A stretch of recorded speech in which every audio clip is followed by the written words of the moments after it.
नहमदुहु व नसल्ली अला रसूलिल करीम बिस्मिल्लाहिर्रहमानिर्रहीम रब्बि इश्रह ली सदरी व यस्सिर ली अमरी वहलुल उक़दतम मिन लिसानी यफ़क़हू क़ौली सदक़ल्लाहुल अज़ीम। मौजूद ख़ातिन हज़रात, इंतहाई दुख, इंतहाई तकलीफ़, इंतहाई कर्ब का आलम है। मैं इस वक्त दयार गैर में हूँ और मुझे इत्तला मिली कि मेरा बहुत ही प्यारा दोस्त जिससे 50 साल की रफ़ाकत थी, और रफ़ाकत भी ऐसी कि जिससे मोहब्बतों का एक तनावर दरख्त ऐसे था कि मेरे ऊपर छाया हुआ था, वो तनावर दरख्त जो है वो आज कट गया। अमजद हम मुझसे 10 साल सीनियर थे, लेकिन कभी इस बात का आपस में हमारे ये तसव्वुर ही नहीं रहा कि हम में से कौन सीनियर है और कौन जूनियर है। एक ऐसा ताल्लुक़, एक ऐसी दोस्ती जिसे यूँ समझिए कि बराबर की दोस्ती होती है। अमजद साहब से पहला तारुफ 1972 में हुआ, जब गुजरात में अताउल्लाह कासमी के ऊपर एक फंक्शन था और अमजद उस पर अपना मजमून पढ़ने आए थे। फंक्शन की सदारत, फंक्शन हमने ख़ुद कराया था हल्का ज़ौक़ के तहत। फंक्शन की सदारत अहमद नदीम कासमी साहब ने की थी। वो सारे फ़नून के साथ मुंसलिक अफराद, जिनमें खालिद अहमद थे, उसके बाद गुलजार अफ़ा चौधरी थे, नजीब अहमद थे, ख़ुद अहमद नदीम कासमी थे, अमजद साहब और अताउल्लाह कासमी, सब लोग थे, ये सब तशरीफ़ लाए थे। और क्या आलम था, आप सोचें कि गुजरात की म्यूनसिपल कमेटी की उस लाइब्रेरी के अंदर, किंग्स लाइब्रेरी जो बहुत खस्ता हालत में है, उसमें अंदर उसमें एक फंक्शन हुआ था। फिर हम सब लोग पैदल चलते हुए जीटी रोड पर इन सब लोगों को बस पे चढ़ाने आए थे। आप सोचते होंगे कि सवारी वाली बस, और उसमें अहमद नदीम कासमी साहब, उसमें अमजद साहब, उसमें अताउल्लाह कासमी साहब, सब लोग सवार हुए थे। और उस दौरान जितनी महफिल जमी थी उसका जायका आज तक, जैसे कहते हैं, मैं महसूस करता हूँ। अमजद साहब का मजमून बड़ा कमाल का था और मज़ाहिया सा मजमून था, एक ऐसा रंग था जो कि अमजद साहब की शायरी में नहीं था। उसके बाद एक ताल्लुक़ ऐसा बना कि उस रास्ते के अंदर भी मुख्तलिफ़ किस्म के चुटकुले चलते रहे, और जब तक बस नहीं जाती थी कोई शख्स ऐसा नहीं था कि जो किसी न किस्म का लतीफ़ा या चुटकुला न सुनाए। अहमद नदीम कासमी साहब बड़ी संजीदगी के साथ मुस्करा दिया करते थे और फिर कहते थे कि तुम लोगों को इसके अलावा कोई और काम नहीं आता। लेकिन बहरहाल बड़े कमाल की वह महफिल थी। फिर उसके बाद वो रवाना हो गए, लेकिन उनके साथ एक ताल्लुक़, एक दोस्त की मुस्तकिल एक पैमानों पर बंध गई। मैं टी हाउस में अफसाना पढ़ने आया, 2-1 दफ़ा तो उनसे मुलाकात हुई, जो IMCA के हॉल के अंदर उस वक्त इजलास हुआ करते थे। फिर जब कोयटा बलूचिस्तान यूनिवर्सिटी से पहले जब मैं पंजाब यूनिवर्सिटी में था, तो उस माने में हम टी हाउस में बैठा करते थे। तो टी हाउस की वो मेज़ें जो इसरार ज़ैदी साहब के साथ या उसके साथ साथ यूनुस जावेद साहब के साथ, या उस तरह जो मुख्तलिफ़ किस्म के इंसार हुसैन साहब की मेज़, इन मेज़ों में से हमें भी किसी मेज़ पर बैठ जाया करते थे और दानों में तलमस तय किया करते थे, और ज़बरदस्त किस्म की गुफ्तगू होती थी। उसमें भी अमजद साहब के साथ, अताउल्लाह कासमी के साथ और बहुत लोग होते थे। किशोर नाहीद होती थी, ताहिर डार होते थे, इंतज़ार हुसैन होते थे, और बेशुमार ख्वाजा ज़करिया साहब भी तशरीफ़ लाए थे। कभी कभी बड़े बड़े लोग भी आते थे, मतलब इशफाक साहब भी आ जाया करते थे, भाना आपा भी कभी कभी आ जाया करती थी, और भी इस तरह फराज साहब कभी बाहर से आए तो वो वहाँ आ गए, फैज़ साहब कभी गुजरते गुजरते कभी कभी आ गए तो आ गए वो। तो ये सारी महफिलें जो थी वहाँ जमती थी, और हम वहाँ पर जानों में तलमस के सुनते थे, गुफ्तगू, कभी कभी बहस में भी शरीक हो जाते थे, और बहस भी बड़ी ज़बरदस्त किस्म की। हम अपने आप को बहुत बड़े अल्लामा समझते थे जब हम बहस करने लगते थे, लेकिन उससे हमने सीखा ही है, सच्ची बात है, और मुस्तकिल सीखा है। फिर उसके बाद उनके साथ मुशायरे पढ़ने का एक तसलसल है, लंबा तसलसल है। फिर जहाँ जहाँ मैं डिप्टी कमिश्नर रहा, मैंने वहाँ मुशायरे करवाए, तो अमजद साहब उन मुशायरों में आया करते थे। सिब्बी के 2 मुशायरे जो हैं, हर 1-2 साल जो हुए हैं, उसमें 3 बजे रात तक के मुशायरे जो हैं मुझे आज तक अच्छी तरह याद हैं।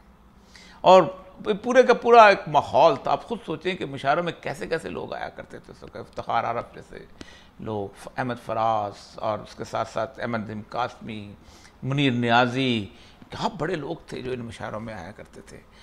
और उसके ये एक मुशायरों की बहार थी जो पाकिस्तान में भी और पाकिस्तान के बाहर भी चली गई। मैं उस समय तो बाहर तो नहीं जाता था, लेकिन पाकिस्तान के मुशायरे, फिर पाकिस्तान टेलीविज़न के मुशायरों के अंदर भी, कोयटा के कलम कबीला के साकबर इल्मुद्दीन के मुशायरे तो हर साल होते थे, उसमें तो ये लोग आया ही करते थे। परवीन चाकर साहिबा का नाम लेना इसमें किसी तौर पर मैं ज़्यादती है अगर मैं उनका नाम ले लूँ। इसके बाद अगला मरहला जो है वो 91 से शुरू हुआ है। मेरी किताब आई थी कामत, 1990 से शुरू हुआ 1988 में, तो उसमें अमजद साहब ने एक मजमून लिखा और मेरे ऊपर एक बड़ा जबर भी किया। मैं अमूमन ड्रामा लिखने से थोड़ा सा उससे गुरेज करता था कि इसमें बहुत वक्त सर्फ होता है, सब कुछ होता है, लेकिन अमजद साहब ने मेरी किताब पर जो मजमून पढ़ा उसमें उन्होंने कहा कि इस पूरी शायरी में एक सिनेरियो है, एक स्क्रीन प्ले है, तो औरिया को ड्रामा लिखना चाहिए। तो ज़ाहिर बात है मेरे पे बरस पड़े कोयटा के लोग। कोयटा में वैसे ही ड्रामा लिखने के वाले बहुत कम मिलते थे, तो हमारे दोस्त होते थे मुस्तमद खेल, उन्होंने अमजद साहब को बिठाया और कहा गवाही दो कि ये ड्रामा लिखेगा। और मैंने ड्रामा लिखना शुरू किया। उस ड्रामा लिखने के दौरान आप सोचें कि वो क्या ज़माना था। 1990 की से लेके मैंने 2007 तक ड्रामा लिखा है। उससे पहले ही छोड़ छाड़ दिया था, ज़्यादातर इतना नहीं लिखा था, लेकिन 6-7 सीरियल आई हैं। कोयटा से मैं लिखा करता था, लाहौर से अमजद और बानो आपा, और उसके साथ साथ असगरदीन सैयद लिखा थे। इशफाक साहब उस वक्त कम कर गए थे, लेकिन फिर भी लिखा ज़रूर करते थे। कराची से फातिमा सुरैया बजिया, हसीना मईन, उसके बाद पेशावर से डेनिस आइज़ेक और यूनुस क्यासी, ये लोग लिखा करते थे। और हम में से कोई एक दूसरे से कंपटीशन नहीं करता था। कराची से बल्कि नूरुल हुदा शाह का नाम, अब्दुल कादर जुनेजो का नाम ना लूँ तो कम नहीं होगा। लेकिन ये जब आपस में मिल बैठते थे, ये अहबाब इतनी खूबसूरत गुफ्तगू करते थे एक दूसरे के ड्रामों के बारे में, इतनी शानदार तरीके की राय देते थे, ऐसे लगता था जैसे एक दूसरे के ड्रामों से मोहब्बत करते हैं। अगरचे के मासराना चश्मक अपनी जगह, लेकिन कौन था जो एक दूसरे से इनकार करता।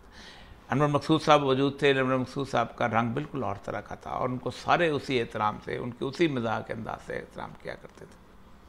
मैंने पाकिस्तान टेलीविज़न से ज़्यादा शानदार किस्म का अदबी माहौल नहीं देखा, जिसमें एक, जिसे कहते हैं सफाई और एहतराम और पारसाई तो नहीं मैं कह सकता, लेकिन एक ऐसी कैफियत थी कि जिस कैफियत के अंदर आपको तरफ़ो हासिल होता है। अमजद साहब की ज़िंदगी का एक ऐसा रुख है कि जो बहुत सारे लोग जानते हैं और बहुत सारे लोग बहुत कम जानते हैं, और वो रुख बड़े ज़बरदस्त। वो ऐसा रुख है कि जिसमें अमजद साहब जो थे एक इंतहाई बदला संज आदमी थे। फ़िक्रा बोलना, फ़िक्रा सुनाना, फ़िक्रा मारना उनके ऊपर ख़त्म था। इतनी मोटी मोटी किताबें जो थीं उन्होंने उसकी रग्बी जोक से रखी हुई थी, और हर अंग्रेज़ी जोक को जोक को लेके उसको वो इंडिजनाइज करते थे, उसको पंजाबी में ढालते थे, उसको ख़ास तौर पे बनाते थे, फिर उसको पेश किया करते थे। अपने आप से भी कभी जब लतीफ़ा हो जाता था तो कभी भी अपने आप से भी इस लतीफ़े को सुनाने में बात नहीं आते थे। और जो शख्स अपने आप के ऊपर हंसना जानता हो वो दुनिया का बेहतरीन इंसान होता है। एक दफ़ा कहने लगे कि मैं मरी पे रोड पर खड़ा था, मरी की माल रोड पे, तो एक शख्स आया, उसने मुझसे कंघी मांगी। तो मुझे बड़ी हैरत हुई। मैंने कहा तुमने मुझसे कंघी क्यों मांगी है? तो उन्होंने कहा जितने बाल आपके सर पे हैं ऐसे आदमी के पास कंघी होती भी है और साफ़ भी होती है। अब ये बार बार सुनाया करते थे।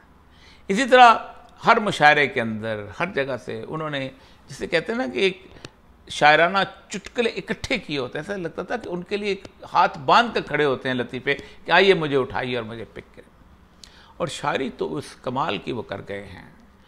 मैं उनसे अक्सर औकात उनकी वो नज़म जो है उसकी फरमाइश किया करता था, जो चल रहा है मौसम गिरिया तुझे घर लेके चलते हैं। अगरचे उनकी बहुत बहुत नज़में ऐसी हैं कि जो लोगों ने बहुत गाई हैं, सुनी हैं, सुनाते थे। हम गर्ल्स कॉलेज में जाया करते थे तो अमजद साहब एक फ़िक्रा बोलते थे और पूरा गर्ल्स कॉलेज का था उस फ़िक्रे के साथ साथ उनकी हर नज़म दोहराता चला जाता था, उनको बोलने की ज़रूरत ही नहीं पड़ती थी। ऐसा मोहब्बत वसूल करने वाला, ऐसा लोगों के दिलों में घर करने वाला शायर मैंने ज़िंदगी में नहीं देखा। अमजद साहब की एक और खूबी है, अमजद साहब एक पारसा इंसान थे।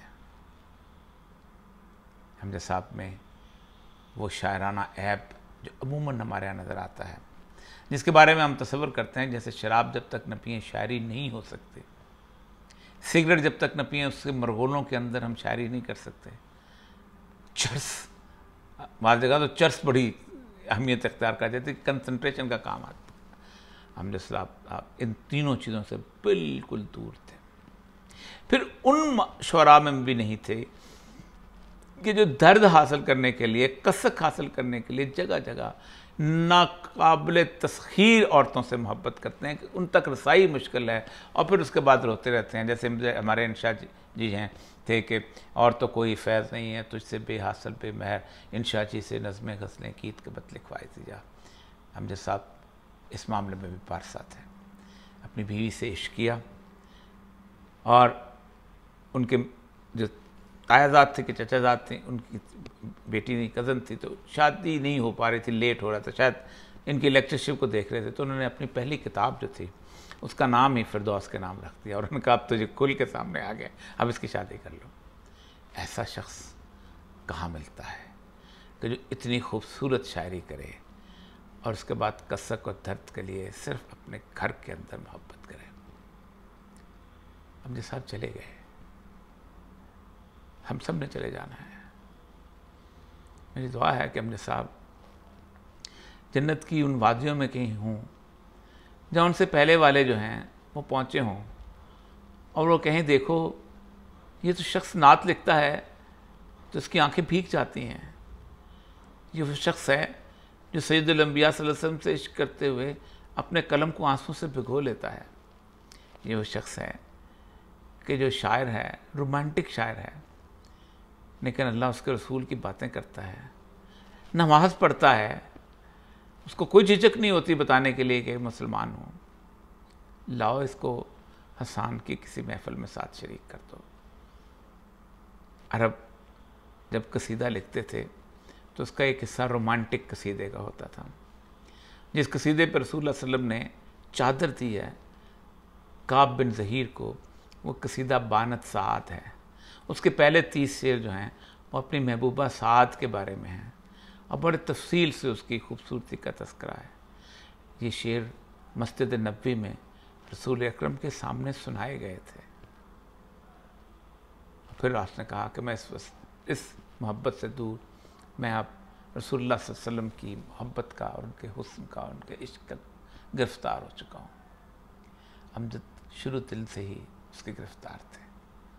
इतना खूबसूरत आदमी, इतना खूबसूरत इंसान और इतना खूबसूरत शायर ना मेरी ज़िंदगी में पहले कभी आया था और आइंदा की तो कोई तवक्को नहीं है।